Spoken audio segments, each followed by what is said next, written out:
Salut c'est Hugo, j'espère que vous allez bien. Une otage française libérée, la crainte d'une guerre civile aux États-Unis ou encore des clubs de Ligue 1 au bord de la faillite. Il y a de quoi faire aujourd'hui, plutôt gros programme. On est parti pour un résumé de l'actualité en moins de 10 minutes. Et on commence donc avec le premier sujet en France. Sophie Pétronin, la dernière otage française dans le monde, vient d'être libérée. Elle a été enlevée le 24 décembre 2016 par un groupe de djihadistes associés à Al-Qaïda à Gao, dans le nord du Mali, alors qu'elle gérait sur place sa propre organisation humanitaire. La prise d'otage a donc duré quasiment 4 ans, même si, heureusement, Sophie Pétronin a déclaré qu'elle allait bien et qu'elle avait bien mangé et bien bu lors de cette période. Maman! Maman! Laissez-moi passer! Maman! Maman! Maman! Maman!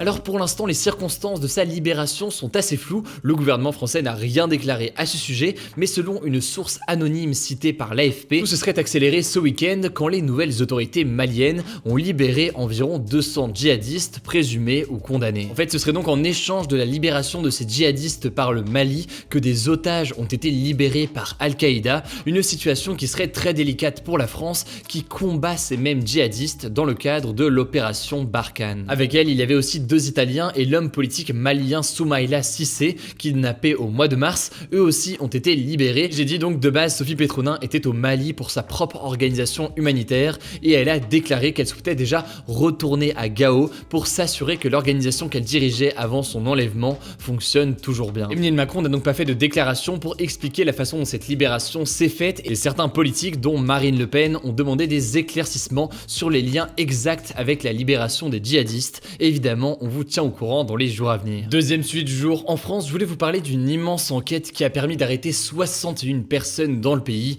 accusées de pédocriminalité. La pédocriminalité, ça désigne toutes sortes de crimes, en particulier à caractère sexuel contre des mineurs, et depuis janvier 2020, la France a lancé donc une énorme enquête pour lutter contre ces crimes. Les enquêteurs ont utilisé pendant plusieurs mois un logiciel utilisé par le FBI, le Child Protection System, le CPS, qui permet de surveiller en temps réel les téléchargements de contenus pédopornographiques dans toute la France. Et grâce à ça, ils ont pu identifier et arrêter les plus gros téléchargeurs de France, des personnes qui passent parfois plusieurs heures par jour à regarder ce type d'images. Alors parmi ces 61 personnes arrêtées, 4 personnes avaient déjà été mises en cause dans des viols ou des agressions sur mineurs et d'autres ont été arrêtées aussi car ils sont dans un environnement professionnel ou familial où ils côtoient régulièrement des enfants, ce qui les rend donc logiquement particulièrement dangereux. Par ailleurs, élément perturbant, l'une des personnes interpellées détenait même plus de 176 téraoctets de vidéos et d'images téléchargées, soit 176 000 gigas. Selon les enquêteurs, il avait même été obligé d'installer un système hydraulique pour refroidir ses serveurs informatiques, tellement il avait de données pédopornographiques. Bref, c'est donc une enquête très importante qui aboutit à des premières arrestations et on verra si d'autres révélations ou arrestations se poursuivent dans les jours à venir. Et on continue en France avec le football français et des clubs de Ligue 1 qui risquent de s'effondrer, rien que ça, et vous allez le voir, même si vous n'êtes pas passionné de football ou de sport, c'est intéressant. Alors vous en avez peut-être entendu parler ou peut-être pas, cette année c'est le groupe Mediapro qui a acheté la majorité des droits de diffusion de la Ligue 1. Mediapro est surtout présent en Espagne aujourd'hui, mais ils ont profité de leur achat de droits de diffusion de la Ligue 1 pour lancer une chaîne appelée Téléfoot en France, et donc Téléfoot cette année diffuse les matchs de Ligue 1. Mediapro a donc payé 780 millions d'euros à la Ligue de football professionnel pour avoir le droit de diffuser des matchs de Ligue 1 à partir de cette année, sachant que en parallèle c'est pas les seuls puisque Canal+ a payé, mais en l'occurrence ils ont payé beaucoup moins et donc ils ont beaucoup moins de matchs. Il faut savoir que jamais une entreprise n'avait payé autant, 780 millions d'euros pour diffuser les matchs de Ligue 1. En l'occurrence c'était une bonne nouvelle pour les clubs de football français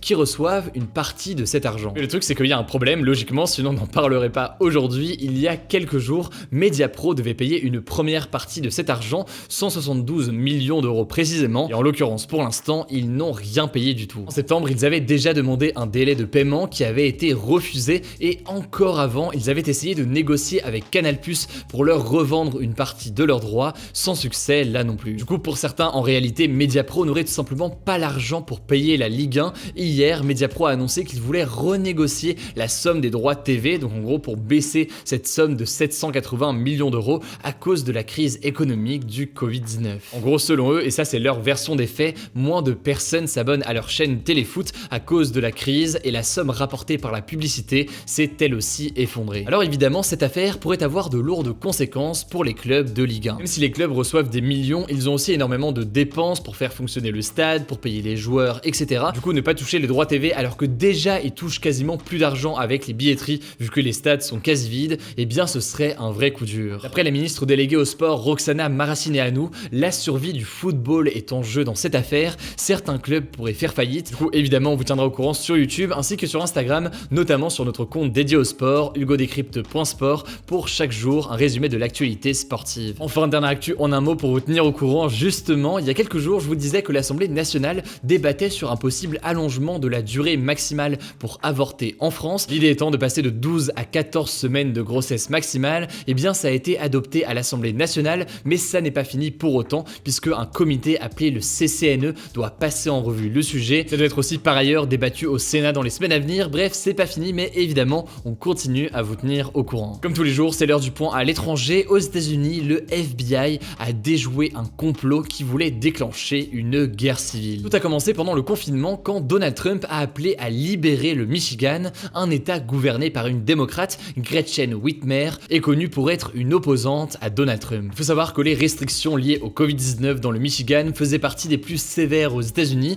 Donald Trump avait même appelé à libérer l'État et suite à cet appel, plusieurs manifestants armés étaient entrés au Capitole, donc le siège du gouvernement du Michigan, pour protester contre le confinement. Ça c'était donc au mois de mai, mais hier, 13 hommes liés à un groupe violent ont été arrêtés par le FBI car ils prévoyaient de déclencher, je cite, une guerre civile selon la justice américaine. 6 d'entre eux, considérés comme des extrémistes violents par le procureur du Michigan, avaient notamment prévu de kidnapper la gouverneure Gretchen Whitmer, puis, je cite, de la juger pour trahison. Plusieurs scénarios étaient envisagés, l'enlever directement à son domicile ou alors dans sa maison de vacances dans le nord du Michigan.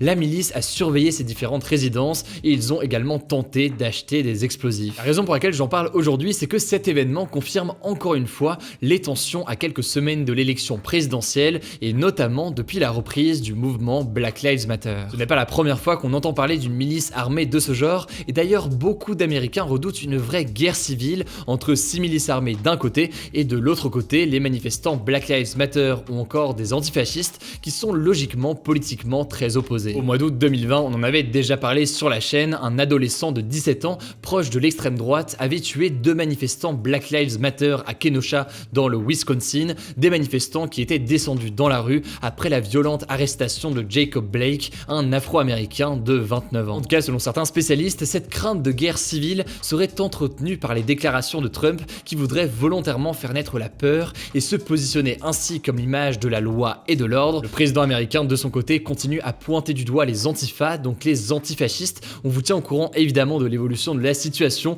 mais pour ceux qui ne sont pas intéressés par les États-Unis, bonne nouvelle, dimanche dans le format des actus de la semaine, on ne parlera pas de ce pays. Avant le débat, vous le savez, on passe à la note positive et aujourd'hui je voulais vous parler de l'État qui va faire don de plusieurs de ses équipements à des associations. En fait, désormais, quand une administration de l'État comme le centre des impôts par exemple n'a plus besoin de ses chaises de bureau ou alors de ses ordinateurs ou de ses imprimantes, eh bien elle pourra en faire don facilement. Ça en l'occurrence c'est possible depuis le lancement d'une plateforme en ligne présentée hier et que je vous mets en description si ça vous intéresse. En fait, les objets sont postés avec des photos un peu comme sur Le Bon Coin ou eBay et les associations de France peuvent venir se servir gratuitement. C'est donc une initiative assez sympathique qui permet d'éviter d'acheter quand on peut réutiliser. Si jamais de votre côté vous êtes responsable d'une asso et que ça vous intéresse, je vous mets des liens directement en description. Le débat hier c'était le suivant, soutenez-vous l'idée d'avoir plus de restrictions dans les jours à venir contre le Covid-19, ce qui faisait donc écho aux propos d'Emmanuel Macron hier. En l'occurrence, vous êtes plutôt globalement favorable, mais vous restez très partagé. Je l'ai vu notamment dans les commentaires, vous étiez très nombreux à être contre de nouvelles restrictions. Le débat du jour, quant à lui, c'est le suivant. Pensez-vous qu'une guerre civile aux États-Unis est possible? Pour participer au débat, comme chaque jour, c'est très simple, vous le savez, il suffit de cliquer sur la chaîne Hugo Décrypte, vous allez dans l'onglet communauté, à ce moment-là, vous aurez le sondage du jour, ainsi que le sondage des jours précédents. Voilà donc pour ce résumé de l'actualité en moins de 10 minutes, évidemment pour permettre de creuser les sujets, d'aller plus loin, et bien en description, comme d'habitude, je vous mets des liens pour en savoir plus. Évidemment, mais c'est pas encore le cas, pensez à vous abonner à cette chaîne YouTube pour ne pas rater les vidéos suivantes. Je vous donne aussi rendez-vous directement sur Instagram pour les résumés quotidiens de l'actualité. Là-bas sur Instagram, c'est pas seulement du lundi au vendredi, mais c'est du lundi au dimanche, donc chaque jour qu'on poste poste des résumés de l'actualité qui se lisent en moins d'1 minute. Écoutez, je crois que j'ai tout dit, portez-vous bien et on se dit à dimanche pour le format des 5 actus de la semaine.